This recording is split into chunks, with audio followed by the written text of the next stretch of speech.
दुश्मन की ज़ुबानबंदी का आज की वीडियो में मैं आपके लिए अमल लेके आया हूँ। मैं बताऊँगा कि कैसे आप एक ही अ, अमल के ज़रिए अपने दुश्मन की मुकम्मल तौर पर ज़ुबान बंद कर सकते हैं। आप इस अमल को किसी भी दिन कर सकते हैं। सबसे पहले आपने इस वीडियो में आपने जो है बत्तख लेनी है पूरी, फिर उसके बाद ये जैसा तिलिस्म आपको नज़र आ रहा है, इस तिलिस्म को बनाने के बाद फिर आपने जो बत्तख है ना, उसके खून से ये तिलिस्म बनाना है। यानी कि बत्तख लेनी है, सबसे पहले उसको ज़िबा करवा लेना है।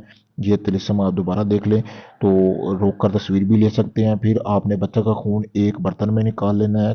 कलम के साथ आपने ये तवीज़ बनाना है। फिर बत्तख की जो गर्दन से लेकर चोंच तक आपने वो महफूज कर लेनी है। फिर इस तवीज़ को फोल्ड करके बत्तख का जो है ना, मतलब कि मुंह, उसके अंदर आपने चोंच खोल के उसमें डालकर आपने लाल रंग का धागा लगा देना है चारों तरफ। बाकी जो बतख बचेगी उसको आपने गरीबों में तकसीम करवा देना है, वो जो होगा सदका होगा इस अमल का।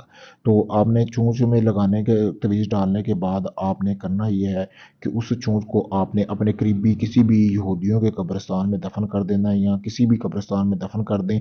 ऐसे कब्रिस्तान में दफन करना है कि जहाँ पे मतलब काफ़ी ज़्यादा कब्रें हों, बहुत पुराना कब्रिस्तान हो।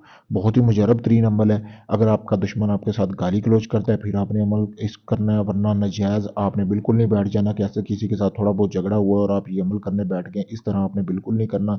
तो अगर आप इस अमल को करना चाहते हैं मुझसे इजाज़त हासिल करें, इजाज़त लेके अमल को करेंगे तो आपको यकीनन कामयाबी मिलेगी। अगर ये आप अमल मुझसे करवाना चाहते हैं, आपका कोई भी जायज़ नाजायज़ काम है, मोहब्बत का, शादी का, तलाक का, तो आप मेरे दिए गए व्हाट्सएप नंबर पर रब्ता कर सकते हैं। अगर काफ़ी लोगों को आजमा चुके हैं लेकिन आपका काम नहीं हुआ, आखिरी उम्मीद समझ कर मुझे आज़माएँ, मैं आपका मुकम्मल राज़दारी के साथ काम करके दूँगा। वीडियो से देख के पता चल ही गया होगा कि मैं किस तरह का बंदा हूँ।